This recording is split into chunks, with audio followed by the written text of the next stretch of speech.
Hi. This is very difficult for me, but I have to do it. I can't keep living this lie. So I'm going to tell you that I play the saxophone. Yeah, I play the sax. I've got two of them, an alto and a soprano, and I used to keep them in my closet here, but and I used to wait for my flatmates to leave so that I could take them out and bust out a solo or two. But not anymore. Now it's all out in the open, and they know and everything.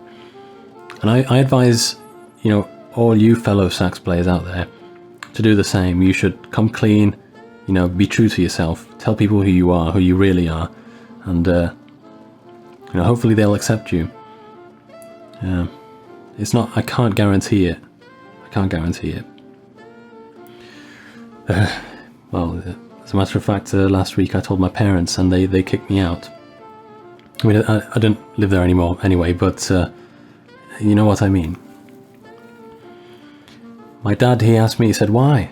Why don't you play a normal instrument like everyone else, the piano or the violin or something like that? And I said, look, I didn't choose this. It's not a choice. I did not choose the sax life. The sax life chose me. But, he plays the flute. He doesn't understand. He doesn't understand.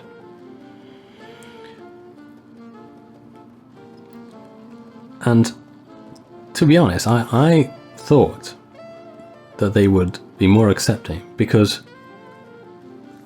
I'm sure that they would have noticed some of the signs, some of the early warning signs that I was a sax player. When I was a kid, they sent me to take piano lessons, and even after a couple of years of learning how to play the piano, I would still just play one note at a time. No chords, just one note at a time. And it must have told them that something wasn't quite right. But then again, perhaps they were in denial, and perhaps they still are to a degree. And well, I've decided to do this now because this year I can see where the world is going, and I don't like it. So I want things to change.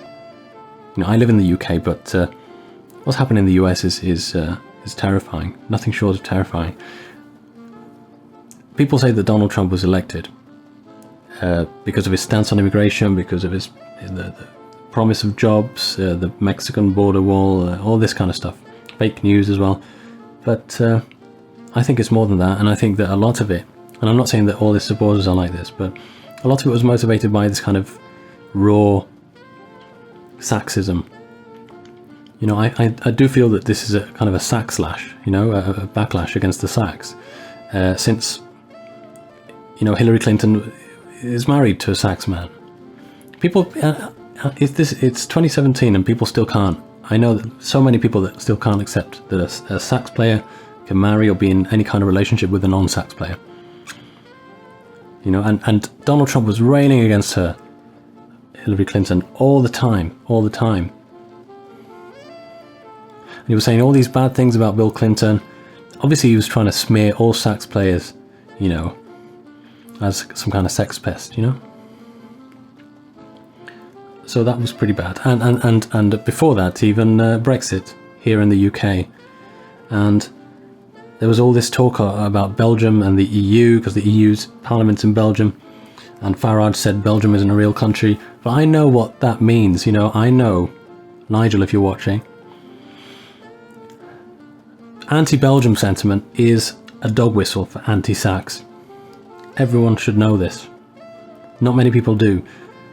And it's because the saxophone was invented in Belgium. That's where Adolf Sax is from.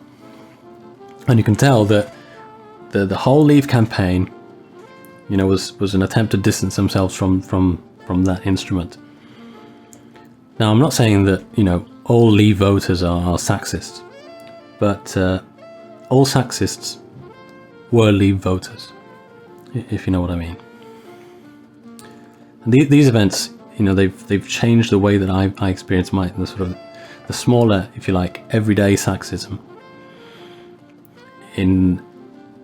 The other day, a guy, he asked me if I could play Careless Whisper by George Michael.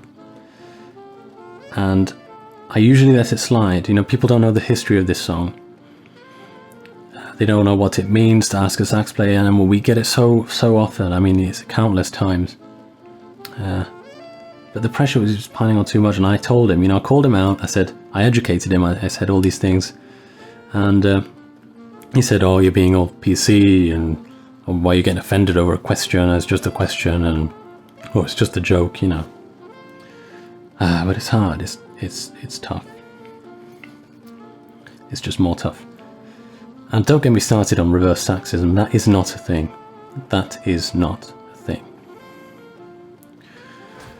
And it's just to live in a world where people don't play the sax. You know, most people don't. And people in the government who decide on all sorts of things, they don't play the sax. They don't understand what it's like, you know, to grapple with the altissimo register, to buy reeds, you know, every month. Now reeds, I need them to survive, okay? They're a luxury item. That's how they're classed. They're not a luxury to me. They're essential. You know, reeds. And actually, this period of time has been quite difficult for me because I'm ginger as well as being a sax player. And when I told my friends, even some close friends, they didn't believe me at first because, well, they asked me, well, how can you be a sax player? How can you play the sax without a soul? And I said, well, you don't need a soul to play the sax. All you need are lungs. I could go on. I could go on for a long time. So I'm going to stop. But I'm going to leave you with this. I think, you know, all of us sax players should get together and, you know, try to reach that critical mass, you know, and really drive to become accepted. And we should also try and claim back Careless Whisper as a sort of sectional anthem, if you like. You know, reappropriate that song. And I think it will be great, and it will be a real punch in the face of those stereotypes every day, you know, the stereotypes of sax players. Epic sax guy, you know, Lisa Simpson.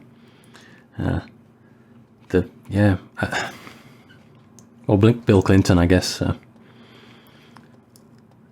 So perhaps, yeah, we can become full citizens. That would be nice. I know I'm going to get a lot of hate for this, but I don't know what to do about it. I've had it from my closest, so from strangers, it's not going to be that hard to deal with. I hope you're all well, and I thank you all for listening. Yeah. Careless Whisper. Best song ever.